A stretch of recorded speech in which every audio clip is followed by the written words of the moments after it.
331 before the Common Era. The battle that would take place on the plains of Gaugamela did not actually begin that day. The reason for this battle was that two empires could not coexist in the same world.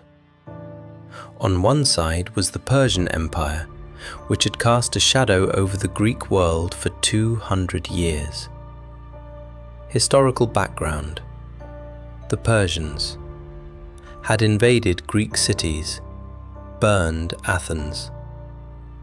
This was an unforgettable reckoning in the Greek world.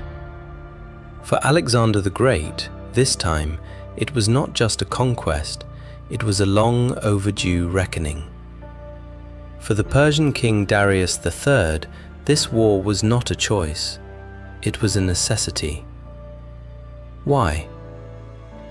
Darius. He had been defeated at Issus, 333 BC. Imperial authority had been shaken. If he fled once more, he could lose his throne. Gaugamela was Darius's last chance. Therefore, the Persians awaited Alexander this time, not in a random place, but in a deliberately chosen plain.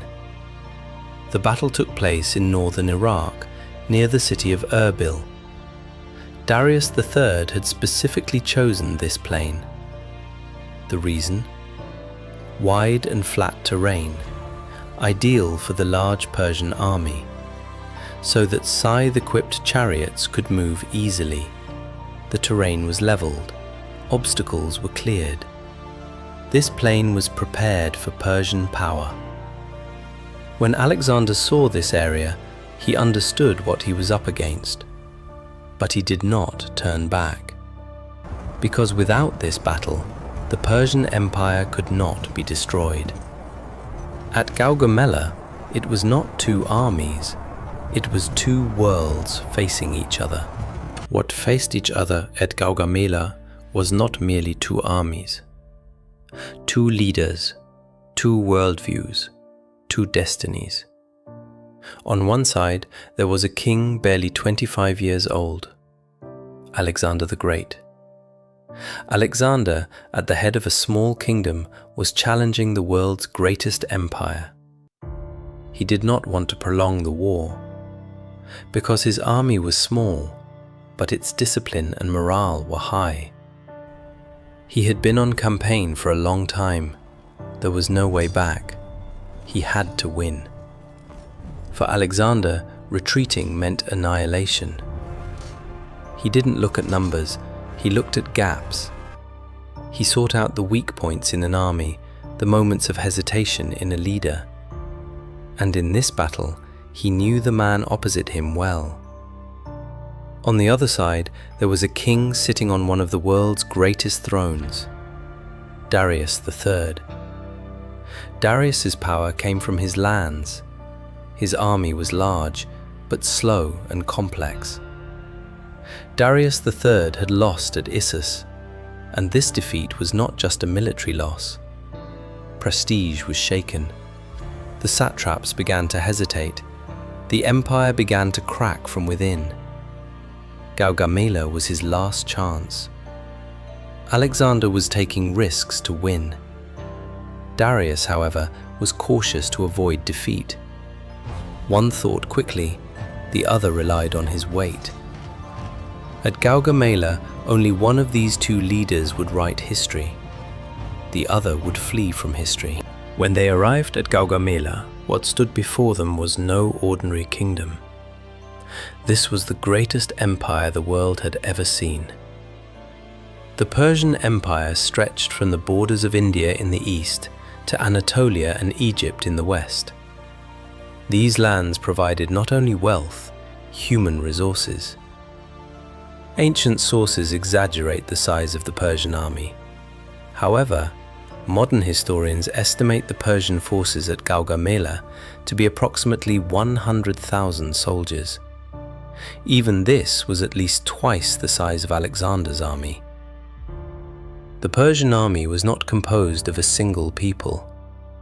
Units, Persian infantry, Median and Bactrian cavalry, archers, light infantry units, satrapal troops. This was not a royal army, it was an imperial army. One of the most striking elements of the army was the Persian cavalry. Fast, effective over large areas, and numerous. In addition, there were scythe-equipped war chariots specially prepared for battle. These vehicles were designed to break through enemy lines. Darius III did not leave this battle to chance. The plain of Gaugamela, it was leveled. Obstacles were cleared. It was made suitable for chariots. This plain was prepared for the Persian army. For most of those present that day, the outcome was clear. Against such overwhelming force, how could a small army possibly withstand it? At Gaugamela, everything seemed to favor the Persians, until it was shown that numbers do not always win. Darius III did not choose this plain by chance. It was the perfect match for the conditions under which the Persian army was strongest. The backbone of the Persian army was its cavalry. In the wide plain, cavalry could gain speed.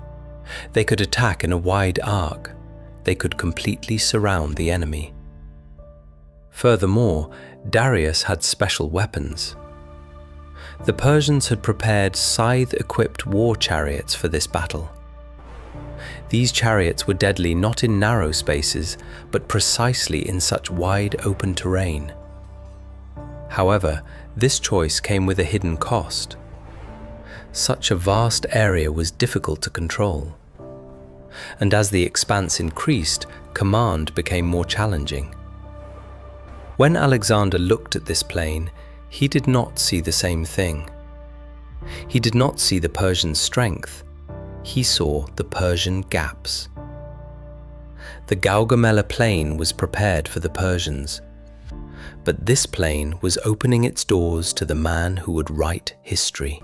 At Gaugamela, when the two armies faced each other, there was only one truth. This was not an equal battle. The Persian army filled the field.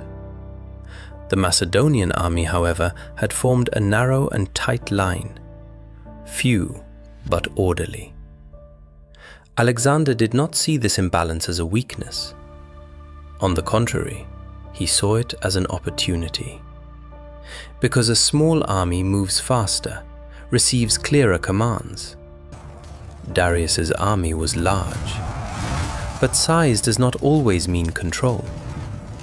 Different languages, different commanders, different reflexes. This was not a single body, it was a crowd. In this type of battle, the most critical factor is timing. Who would make the mistake first? Alexander knew this. The Persians expected a swift and crushing result.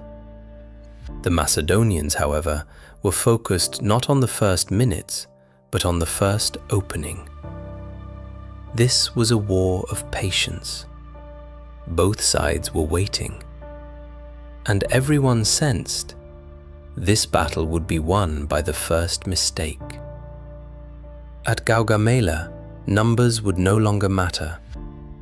Moves would speak. On the Gaugamela plain, the Persians were expecting a conventional battle. Alexander, however, was not going to play by the rules. Alexander the Great did not line up his army in a straight front, because a straight front would have invited the Persians to exploit their numerical superiority. In the center, there was the Macedonian phalanx. Their task was not to advance, but to hold. Key point: phalanx. Forms a defense with long spears, holds the enemy in place, gains time. This center would be the linchpin of the battle. Alexander himself, as always, was on the right flank. Beside him, he gathered his most elite troops. Right flank: Hetairoi, companion cavalry. Light cavalry support, flexible and fast units. This place represented the point that would determine the outcome of the battle. The left flank, on the other hand, was deliberately left more defensive. Their task was not to win, but to hold out. Objective: to stall the Persian advance, prevent the center from collapsing, buy Alexander time. Alexander's front line was not straight, it was slightly curved. This curve thwarted the Persians' encirclement plan. Every Persian move was met by a Macedonian counter. Alexander did not aim to win the war everywhere. He was looking for a single point, the gap in the Persian center. At Gaugamela, when Alexander deployed his army, he already knew how the battle would end. On the Gaugamela plain, as the sun rose, the first move came from the Persians. Darius III had no intention of waiting. The Persian cavalry began advancing from both flanks simultaneously. The objective was clear: to encircle the Macedonian line. Then, the most feared elements of the battlefield sprang into action: the scythe-wielding chariots. The Persians wanted to end the battle immediately. Alexander the Great did not respond to this assault with a direct counterattack. On the contrary, he slowly shifted sideways with his right flank. This was not a retreat, it was a deliberate maneuver. Alexander was drawing the Persians in his wake. The more they pursued, the more they would spread out. And every step they took to spread out would create a gap in the center. This moment was one of the most perilous moments of the battle. One mistake, one moment of panic could have ended everything. Meanwhile, the Macedonian phalanx at the center remained in place, not advancing, not retreating, just holding firm. The Persians were attacking, the Macedonians were waiting. And at Gaugamela, the waiting side had the advantage. At Gaugamela, what changed the course of the battle was not a clash, it was a gap. The Persian cavalry, while pursuing Alexander's right flank, unwittingly stretched their front. This movement weakened the Persian center. Critical error. The Persian army was large, but size makes control difficult. The connection between the center and the flanks was beginning to break. This was the mistake Alexander had been waiting for. Alexander was watching the battle from the front lines. He was not looking at the Persian army, the Persian formation. And that formation was cracking. Moments like these are measured in seconds. If you attack too early, you'll be surrounded. If you wait too long, the gap will close. Alexander gave the order. This was the transition from defense to attack. Alexander's target was not the flanks. It was the heart of the Persian center. And at the center was Darius III. At Gaugamela, a gap had opened, and history was about to step into that gap. And then the moment came.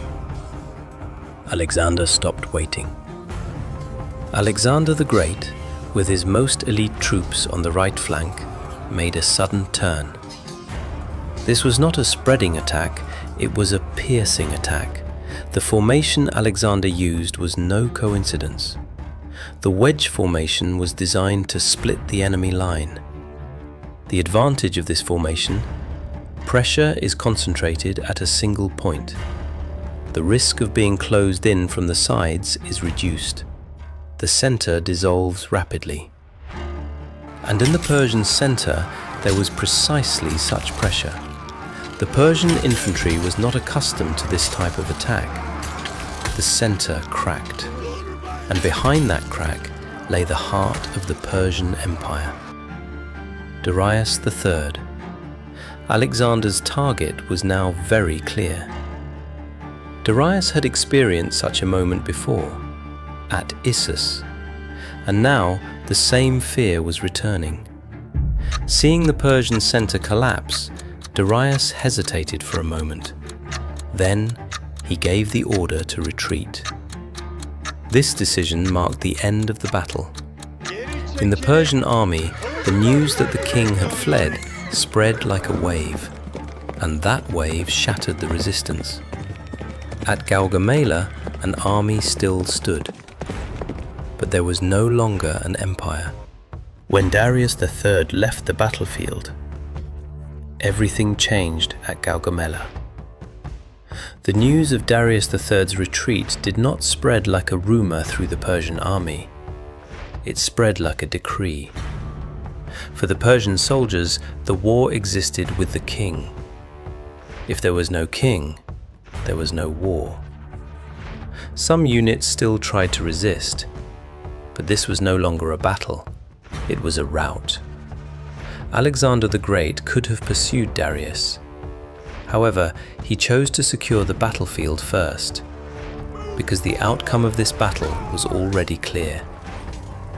After Gaugamela, the Persian Empire effectively collapsed. Historical consequences. The roads to Babylon, Susa, and Persepolis were opened. The satrapies offered no resistance. The imperial center disintegrated. This was more than a military defeat. After Gaugamela, the world was now unipolar. East and West were united for the first time under a single administration. The Hellenistic era had begun. The Battle of Gaugamela is still taught in military academies today, because what was won here was not numbers, power, but timing and determination. At Gaugamela, an army was lost, and one man won the world. 25 years old, but as famous as his name, Alexander the Great.